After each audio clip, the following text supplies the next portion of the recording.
الحمدللہ رب العالمین والصلاة والسلام علی سید الانبیاء وخاتم المرسلین سیدنا محمد وعلی آلہ واصحابہ اجمعین، اما بعد۔ حضرات، قرآن مجید رمضان میں اترا ہے اور رمضان کا اور قرآن مجید کا بڑا گہرا تعلق ہے۔ صحابہ کرام اور سلف صالحین رمضان المبارک میں قرآن مجید سے خصوصی تعلق قائم کرتے تھے، دیگر تمام مصروفیتیں ترک کر کے قرآن مجید کی تلاوت میں مشغول ہو جاتے، تدبر میں مشغول ہو جاتے۔ امام شافعی رحمۃ اللہ علیہ کے بارے میں آتا ہے کہ رمضان المبارک کے دوران، یعنی اس ایک مہینے کے دوران، 30 دنوں کے دوران،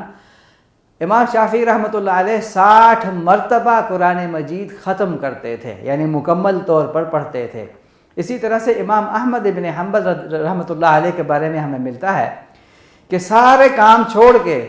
تصنیف اور تالیف کا کام چھوڑ کے قرآن مجید کی تلاوت میں مصروف ہو جاتے تھے۔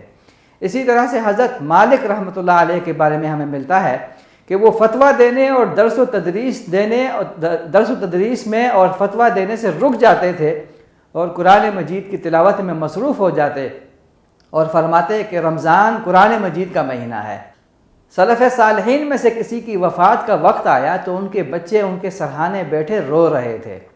اپنے بچوں کو روتا دیکھ کر انہوں نے فرمایا، کیوں روتے ہو؟ خدا کی قسم، اس مسجد میں ہر ستون کے پاس میں نے 10 مرتبہ قرآن مجید ختم کیا ہے۔ اس مسجد میں 4 ستون تھے، اس کا مطلب یہ ہے کہ رمضان المبارک میں انہوں نے 40 مرتبہ قرآن مجید ختم کیا ہے۔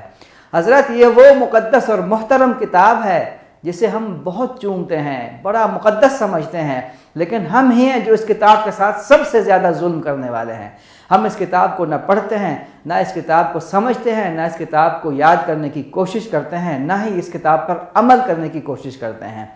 نہ اس کتاب کو حاکم اور ہمارا فرما روا سمجھتے ہیں۔ حضرات، یہ کتاب مقدس کتاب ہے،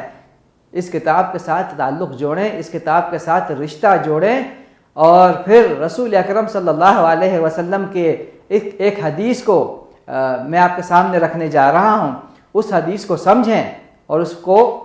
اس پر عمل کرنے کی کوشش کریں۔ اللہ کے رسول صلی اللہ علیہ وسلم کی ایک حدیث کا مفہوم ہے جس میں ہمیں ملتا ہے کہ ایک زمانہ ایسا آئے گا جس میں قرآن مجید کے قاری کو اس کی تلاوت میں سے کوئی حصہ نہیں ملے گا،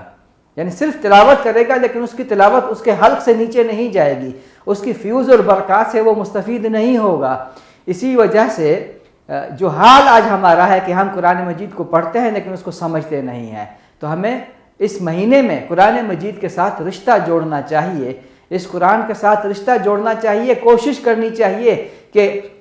شروع سے لے کر آخر تک کم سے کم 1 مرتبہ اس قرآن مجید کو مکمل طور پر اس کی تلاوت کریں، اس پر تدبر کریں، اس پر غور کریں۔ اللہ تعالی ہمیں عمل کرنے والا بنائے۔